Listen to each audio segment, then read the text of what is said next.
वो वक्त था प्राचीन चीन का, जब ताकत, वफादारी और जादू तीनों एक ही तलवार में समाये हुए थे। एक भव्य दरबार में किंग अपने सबसे भरोसेमंद योद्धा और बुद्धिमान जनरल डिटेक्टिव डी को एक अनमोल तलवार सौंपते हैं, ड्रैगन ब्लेड। कहा जाता था कि इस तलवार की धार सिर्फ स्टील को नहीं बल्कि जादू को भी चीर सकती है। और आज ये तलवार एक इनाम थी डिटेक्टिव डी की बहादुरी के लिए, क्योंकि उसी ने किंग की जान बचाई थी। लेकिन महल की दीवारों में सब खुश नहीं थे। क्वीन, जो हमेशा से डी की बढ़ती ताकत से परेशान थी, इस फैसले के सख्त खिलाफ थी। वो गुस्से में बोली, ये तलवार सिर्फ हमारे किंगडम की नहीं, हमारी ताकत की पहचान है। अगर वो कभी हमारे खिलाफ हुआ तो। लेकिन किंग ने उसकी एक न सुनी। उन्होंने मुस्कुराते हुए कहा, डी वो इंसान है जिसने अपने खून से मेरा कर्ज उतारा है। ड्रैगन ब्लेड उसका हक है। क्वीन ने होंठ तो सी ली, पर आंखों में बदले की आग जल रही थी, क्योंकि उसे अब सिर्फ एक ही चीज दिखाई दे रही थी, वो तलवार और उसे पाने का कोई भी तरीका। रात का सन्नाटा था। महल के पिछवाड़े में बस हवाओं की सरसराहट सुनाई दे रही थी। उसी अंधेरे में क्वीन एक रहस्यमयी आदमी से मिलती है, यूची। उसकी आंखों में ठंडापन था, पर इरादे तेज। क्वीन धीमी आवाज में बोली, मुझे वो ड्रैगन ब्लेड चाहिए, किसी भी कीमत पर। असल में क्वीन का असली प्लान कुछ और ही था। अगर वो तलवार डिटेक्टिव डी से चोरी हो जाए तो किंग का गुस्सा सीधे डी पर टूटेगा और इस तरह डी की कहानी वहीं खत्म हो जाएगी। साथ ही वो तलवार फिर से राजमहल में लौट आएगी। लेकिन खेल में एक ट्विस्ट था। यूची डिटेक्टिव डी का पुराना दोस्त था। वो किसी भी हालत में उसे मुसीबत में नहीं डालना चाहता था। पर जब क्वीन ने कहा, अगर तुम मेरा काम कर दो तो मैं डिटेक्टिव डी और उसके परिवार की सुरक्षा की जिम्मेदारी खुद लूंगी, तो यूची को मजबूरन ये मिशन स्वीकार करना पड़ा। लेकिन ये मिशन आसान नहीं था, इसलिए क्वीन ने उसके साथ कुछ खतरनाक लोगों को जोड़ा, एक रहस्यमयी मैजिशियंस की टीम। हर कोई अपनी अलग और डरावनी कला में माहिर था। यूची ने एहतियात से कहा, रानी साहिबा,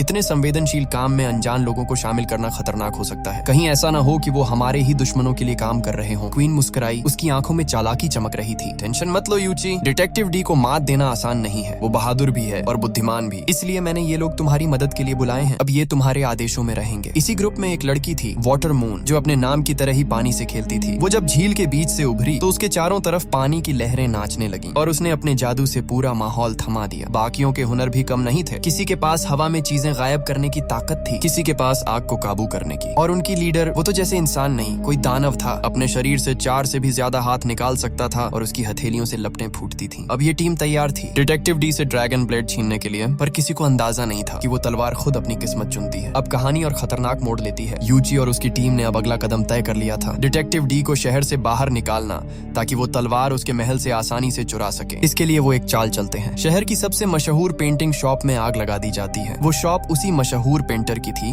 जो किंग के दरबार में भी जाना पहचाना नाम था। आग इतनी तेज थी कि कुछ ही मिनटों में पूरा घर जल उठा और जैसे ही ये खबर किंग तक पहुंची, उन्होंने बिना वक्त गवाए ये केस डिटेक्टिव डी को सौंप दिया, क्योंकि ऐसा कोई नहीं था जो रहस्यों को डी की तरह सुलझा सके। डी अपने सैनिकों के साथ उस जल चुकी दुकान पर पहुंचते हैं। चारों तरफ धुआं और राख फैली थी, लेकिन उनकी नजरें हर छोटे सुराग को पड़ रही थी। उसी वक्त कहीं ऊपर छत की परछाइयों में छिपा था फ्लाइंग शैडो, यूजी की टीम का वो सदस्य जिसके पास हवा में खुद को गायब करने की ताकत थी। वो डी की हर हरकत पर नजर रख रहा था, जबकि उसके बाकी साथी इस बीच डी के घर में घुसकर ड्रैगन ब्लेड चुराने निकल चुके थे। डी ने जब जलती हुई दुकान की तलाशी ली तो उन्हें एक पेंटिंग टेबल के नीचे से सुरक्षित हालत में मिली। वो वही पेंटिंग थी जिसके लिए पेंटर सबसे ज्यादा परेशान था। डी ने तुरंत समझ लिया, यहाँ कोई चोरी नहीं हुई, ये तो किसी ने जाल बिछाया है। डी के एक सिपाही ने जब उस पेंटिंग को उठाने की कोशिश की, डी ने झट से उसे रोक दिया। रुको, उसे मत छूना। पर तभी खुद वो पेंटर आगे बढ़ा और पेंटिंग को उठाते ही जमीन पर गिर पड़ा। उसके हाथों में जलन फैल गई, चेहरे से सफेद झाग निकलने लगा और कुछ ही सेकंड में वो जहर से तड़प कर मर गया। डी की आंखों में एक चमक दौड़ी। वो ऊपर देखता है और तभी छत की परछाइयों में उसे फ्लाइंग शैडो की झलक मिलती है। डी ने तलवार खींची और हवा में छलांग मारी, लेकिन जैसे ही उसने वार करने की कोशिश की, फ्लाइंग शैडो धुएं में घुल गया, हवा में गायब, और पीछे बस एक गूंजती हुई आवाज छोड़ गया। डिटेक्टिव डी, अब खेल शुरू हुआ है। अब कहानी एक और खतरनाक मोड़ पर पहुंच चुकी थी।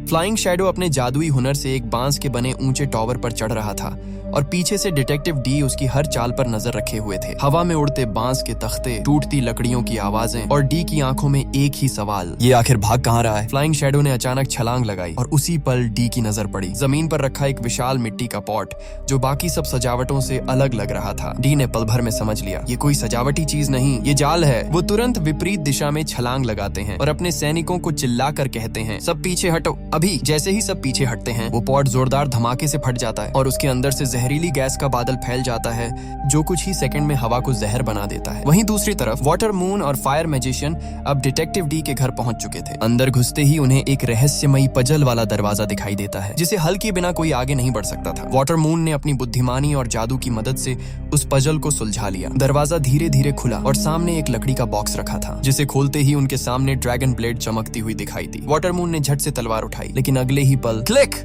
एक आवाज गूंजी और उनके नीचे की जमीन हिलने लगी। असल में वो असली तलवार नहीं थी, वो तो डुप्लीकेट थी। जैसे ही उसने उसे छुआ, पूरे कमरे में रखे वॉर्स टूटने लगे और तेज आवाजों से पूरा किला गूंज उठा। सैनिकों के कदमों की आहट पास आती जा रही थी। वाटर मून और फायर मैजिशियन ने भागने की कोशिश की, पर तभी छत से एक लोहे का ट्रैप गिरा और दोनों उसके अंदर फंस गए। पर फायर मैजिशियन कोई आम इंसान नहीं था। उसकी आंखों में आग जल उठी। उसने हाथ उठाया और पूरा ट्रैप लपटों में बदल गया। टूटे हुए धातु और धुएं के बीच वो दोनों भाग निकले। पीछे बस जलते फर्श और गूंजते अलार्म की आवाज छोड़कर अब डिटेक्टिव डी को एहसास हो चुका था कोई बहुत बड़ा खेल खेला जा रहा है और असली जंग बस शुरू हुई है। यही दूसरी तरफ हम फिर से यूची को देखते हैं, गुस्से में भरे हुए, सांसें तेज और आंखों में आग। वो डिटेक्टिव डी का पीछा करते हुए अब फ्लाइंग शैडो पर चिल्ला रहे थे, क्योंकि फ्लाइंग शैडो ने अभी अभी डी को मारने की कोशिश की थी। लेकिन तभी यूची को एक भयानक सच्चाई का एहसास होता है। जिन 4 लोगों को वो अपना साथी समझ रहा था, दरअसल वो सब किसी न किसी तरह से डिटेक्टिव डी की मौत चाहते हैं। मगर इन सब के पीछे की असली साजिश अभी भी एक रहस्य बनी हुई थी। अगले दिन हम सबको क्वीन के दरबार में देखते हैं। माहौल भारी था, हर कोई सिर झुकाए खड़ा था। मिशन फेल हो चुका था। क्वीन का चेहरा गुस्से से लाल था। इतने टैलेंटेड होने के बावजूद तुम लोग सिर्फ एक आदमी को भी नहीं हरा पाए। क्वीन की गूंजती आवाज से पूरा हॉल कांप उठा और फिर उसने सबके सामने एक बड़ा फैसला लिया। अब कमान यूची से लेकर तियान को दी जाती है। वो तियान जो एक जादूगर था, जिसकी उंगलियों से आग निकलती थी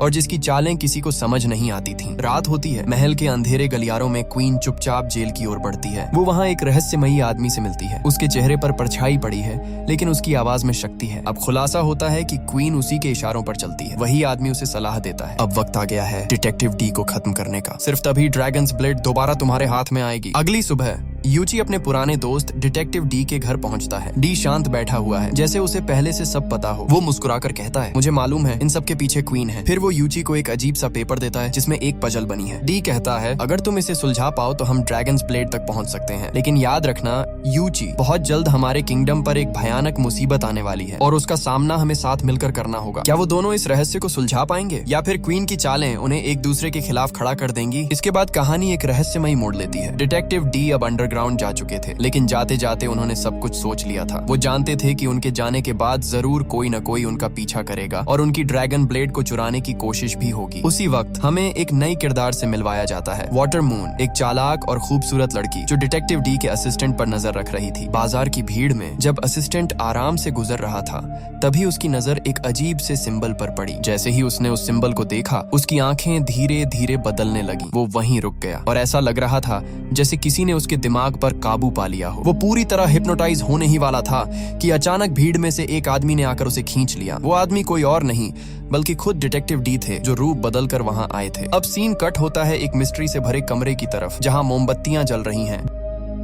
दीवारों पर अजीब से चिन्ह बने हैं और हवा में एक डरावनी खामोशी फैली हुई है। वहीं एक रहस्यमयी आदमी दिखाई देता है जिसके आसपास ब्लैक मैजिक से जुड़ी चीजें पड़ी हैं। यही आदमी है जो पावर में आना चाहता है और इसके लिए वो ब्लैक मैजिक के जरिए क्वीन के दिमाग पर काबू पा रहा है। अगली सुबह हम देखते हैं क्वीन खुद डिटेक्टिव डी के ऑफिस पहुंचती है। वो डी के असिस्टेंट से पूछती है, डिटेक्टिव डी कहाँ है? असिस्टेंट जवाब देता है, वो तो अपने घर गए हैं अपने परिवार से मिलने। क्वीन के होंठों पर हल्की सी मुस्कान आ जाती है। उसे अब अपनी चाल चलने का मौका मिल चुका था। वो दरबार में सबके सामने एक नकली ड्रैगन्स ब्लेड लेकर आती है और कहती है, डिटेक्टिव डी अपनी तलवार खो चुका है और इस शर्मनाक गलती की सजा यही है कि उसे उसकी ड्यूटी से हटा दिया जाए। उधर डी का असिस्टेंट ये खबर सुनकर भागता हुआ डी तक पहुंचने की कोशिश करता है। उसके पीछे अब भी वाटर मून उसका पीछा कर रही होती है, लेकिन वो एक असली जासूस की तरह उसे चकमा देकर डी तक पहुंच जाता है और सारी बात बता देता है। और यहीं डी को फिर वही रहस्यमयी सिंबल दिखाया जाता है, वही चिन्ह जिसने पहले उसके असिस्टेंट को हिप्नोटाइज किया था। डी अब इसका राज खोलते हैं। वो बताते हैं कि ये सिंबल इंडिया से आया था। इस चिन्ह की पूजा करने वाले लोग बेहद खतरनाक थे, जो इस निशान के जरिए लोगों के दिमाग पर काबू पा सकते थे। दरअसल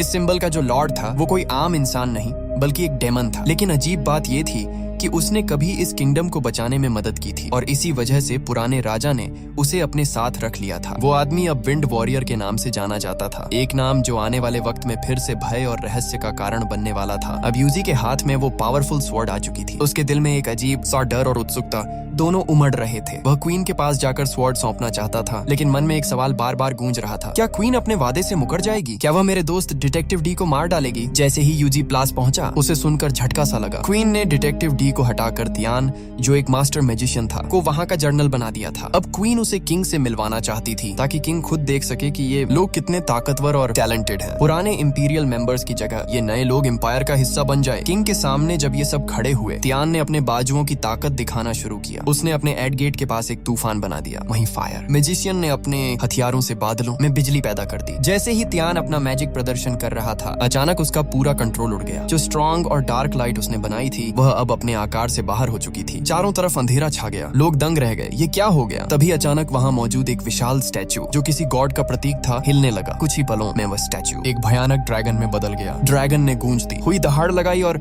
अपने मुंह से आग की लपटें निकालना शुरू कर दिया। लोग डर के मारे इधर उधर भागने लगे। ड्रैगन ने फायर, मैजिशियन को अपनी आग से भस्म कर दिया। वहीं उसका साथी, जो किसी भी चीज को हवा में गायब कर सकता था, ड्रैगन को देखकर तुरंत खुद को हवा में गायब कर लिया। लेकिन ड्रैगन भी चालाक था, उसने उस मैजिशियन को हवा में ही पकड़ लिया और एक झटके में अपने पीठ के अंदर बंद कर दिया। ड्रैगन ने सीलिंग तोड़ते हुए पलाश से भाग लिया। यूची, जो सब कुछ देख रहा था, दूसरे बिल्डिंग तक दौड़ा। वहाँ उसने देखा कि कुछ आदमी गार्ड्स को मार रहे हैं। जैसे ही वह मदद करने पहुंचा, उसे झटका लगा। हमला करने वाला आदमी उसका बिल्कुल हमशक्ल था। यूची को देखते ही वह डुप्लीकेट भाग खड़ा हुआ, लेकिन सब लोग यूची को क्रिमिनल समझकर पकड़ लिया। अब यूची अकेला था और हर तरफ अराजकता और डर का माहौल था। इस पूरे एक्सीडेंट की खबर फौरन डिटेक्टिव डी तक पहुंचाई गई। डिटेक्टिव डी तुरंत अपने असिस्टेंट को मास्टर यान्सी के पास भेजते हैं, जो एक दिग्गज मैजिशियन थे। खुद डिटेक्टिव डी अब जेल की ओर बढ़ रहे थे, ताकि अपने दोस्त यूची को बचाया जा सके। इसी बीच हम देखते हैं वाटर मून को, जो डिटेक्टिव डी का पीछा कर रही थी। पर उसी समय वहाँ विंड वॉरियर्स भी आ पहुंचते हैं। उनकी नजर उस लड़की पर थी और वे उसे मारना चाहते थे। असल में वो लड़की सच में अच्छे काम कर रही थी और इसी वजह से विंड वॉरियर्स उसके चारों तरफ अपना जादू फैलाने लगते हैं। वाटर मून बचने के लिए दौड़ती है, लेकिन तभी उसके पीछे हवा में भेड़ जैसे डरावने डेमंस उड़ते हुए दिखाई देते हैं। डेमंस को देखकर वाटर मून लड़ाई में उतरती है, लेकिन वह उन्हें कोई नुकसान नहीं पहुंचा पाती। डेमंस अचानक एकजुट हो जाते हैं और ज्यादा ताकतवर होकर उसके पीछे पीछे आते हैं। तभी वाटर मून अपने हुनर का इस्तेमाल करती है। वह अपने शॉल को घुमाती है और उसे एनिमीज की आंखों में मारकर 1 मिनट के लिए उन्हें अंधा कर देती है। इसी मौके का फायदा उठाकर वह जंप करती है और उनके ऊपर अटैक कर देती है। लेकिन जैसे ही वह डेमंस के फेस से शॉल हटा देती है, उसके सामने एक चौंकाने वाला दृश्य आता है। ये डेमंस कोई और नहीं बल्कि क्वीन ही थी।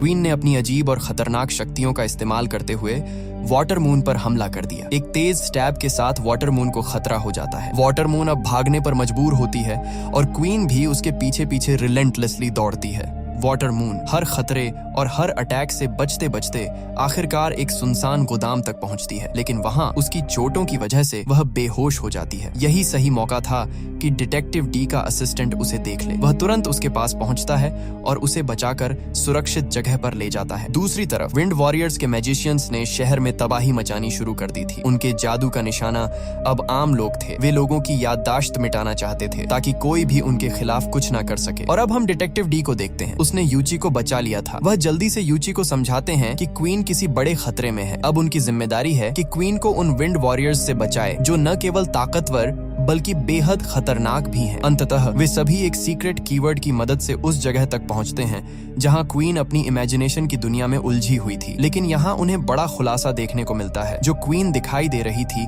वह असल में क्वीन नहीं बल्कि उसका डुप्लीकेट था। असली क्वीन को हिप्नोटाइज करके वहीं छुपा दिया गया था और इसी क्वीन की मदद से विंड वॉरियर, जो सबसे बड़ा डेमियन था, वहां से भाग चुका था। इसी बीच हम डिटेक्टिव डी के असिस्टेंट को देखते हैं, जो मास्टर यान्सी से मिलने के लिए बताए गए स्थान पर पहुंचा था। वहां उसे कुछ दिखाई नहीं दे रहा था, सिर्फ जगह जगह पत्थरों की अजीब संरचनाएं ही नजर आ रही थीं। तभी अचानक एक विशाल सफेद गोरिल्ला कूदता हुआ उसके सामने आ खड़ा होता है। गोरिल्ला उसे सख्ती से चुप रहने को कहता है और फिर असिस्टेंट की आंखों के सामने गोरिल्ला धीरे धीरे एक अलौकिक एल्वियन में बदल जाता है। असिस्टेंट महसूस करता है कि अब वह किसी रहस्यमयी नदी में है, जहाँ मछलियां उसके साथ बातें कर रही हैं। मछलियों स्त्रियों में से एक कहती है, आप मास्टर यान्सी से तुरंत नहीं मिल सकते। उसके पास पहुंचने के लिए आपको इस जादू और दुनिया को समझना होगा। जैसे ही यह कहते हैं, वह एल्वियन अचानक खत्म हो जाता है। असिस्टेंट पलक झपकते ही फिर से गोरिल्ला की पीठ पर होता है। गोरिल्ला उसे धीरे धीरे उस जंगल से बाहर छोड़ देता है जहां वह मास्टर यान्सी से मिलने आया था। अब असिस्टेंट तैयार है अगले रहस्यमयी कदम के लिए। दूसरी तरफ हम डिटेक्टिव डी को देखते हैं, जिसने क्वीन को बचाकर सुरक्षित तरीके से फिर से कैसल तक ले आया था। वहीं उसका असिस्टेंट उसे एक पेपर देता है। ये वही पेपर था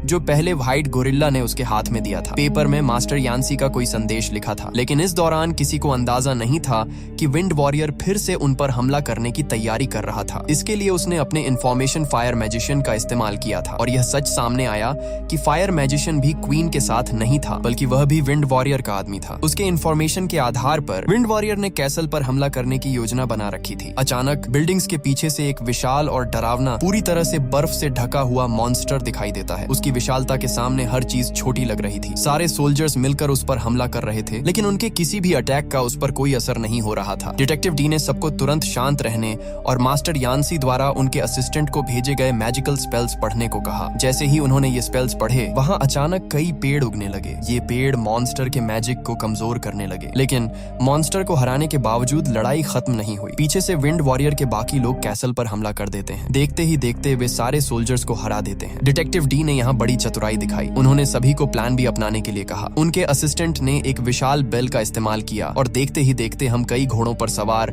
सोल्जर्स को कैसल की ओर आते हुए देखते हैं। लेकिन इससे पहले कि ये सोल्जर्स विंड वॉरियर पर हमला कर पाते, हम विंड वॉरियर को खुद बिल्डिंग की रूफटॉप पर खड़ा देखते हैं। वहां से उसने अपना विशेष मैजिक शुरू किया। उसके जादू की वजह से सारे सोल्जर्स एक ही समय में हिप्नोटाइज हो गए। उन्हें लग रहा था कि जिस रास्ते वे जाने वाले थे, वहां एक विशाल मॉन्स्टर बाहर निकल रहा है। विंड वॉरियर के लोग अपने जादुई एरो से सोल्जर्स पर हमला कर रहे थे और ये एरो ऐसे लग रहे थे जैसे हर सोल्जर पर कोई रहस्यमयी क्रिएचर हमला कर रहा हो।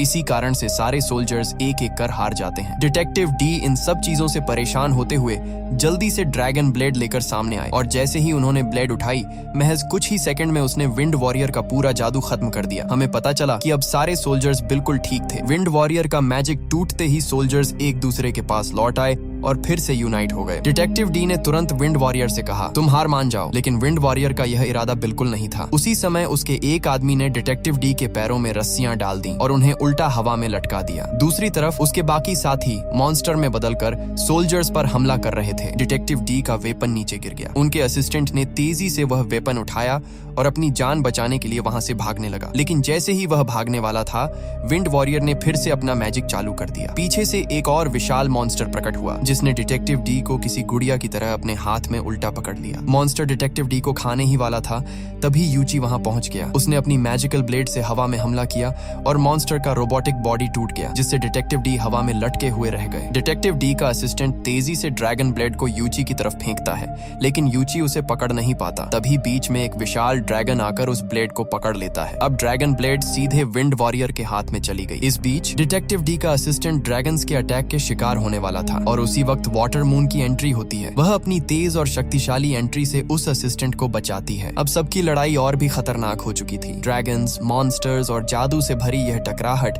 किसी भी पल और भी विनाशकारी रूप ले सकती थी। जब सॉर्ड को विंड वॉरियर के हाथों में देखा गया तो ऐसा लग रहा था जैसे युद्ध पहले ही जीत लिया गया हो। लेकिन उसकी जीत का जश्न ज्यादा देर तक नहीं टिक पाया, क्योंकि उसी समय वह भयानक व्हाइट गोरिल्ला एंट्री ले आया। ये वही व्हाइट गोरिल्ला था जिसने मास्टर यान्ची के घर पर डी के असिस्टेंट और रेला टी के असिस्टेंट को पकड़ लिया था। यहीं हमें पता चला कि मास्टर यान्ची सभी को बचाने के लिए आए थे। उन्होंने हवा में उड़ते हुए डेमन से उस सॉर्ड को पकड़ लिया। यह नजारा देखकर विंड वॉरियर का गुस्सा 7वें आसमान पर पहुंच गया और उसने अपने एक विशाल ड्रैगन से मास्टर यान्ची पर हमला करवा दिया और वह डेमन अपने मुंह से अचानक टेंटिकल जैसे भयानक हथियार निकालकर मास्टर यान्ची पर हमला करने लगा। मास्टर यान्ची और उनका गोरिल्ला चतुराई से इन टेंटिकल्स से पूरी तरह छिप गए। लेकिन चौंकाने वाली बात यह थी कि कुछ ही सेकंड में वही टेंटिकल्स जो यान्ची को मारने आए थे उलटे डेमन पर ही हमला कर देते हैं। इस हमले से डेमन का गुस्सा 7वें आसमान को छूने लगता है। अब डेमन अपनी शरीर में फैली डरावनी आइज को निकालकर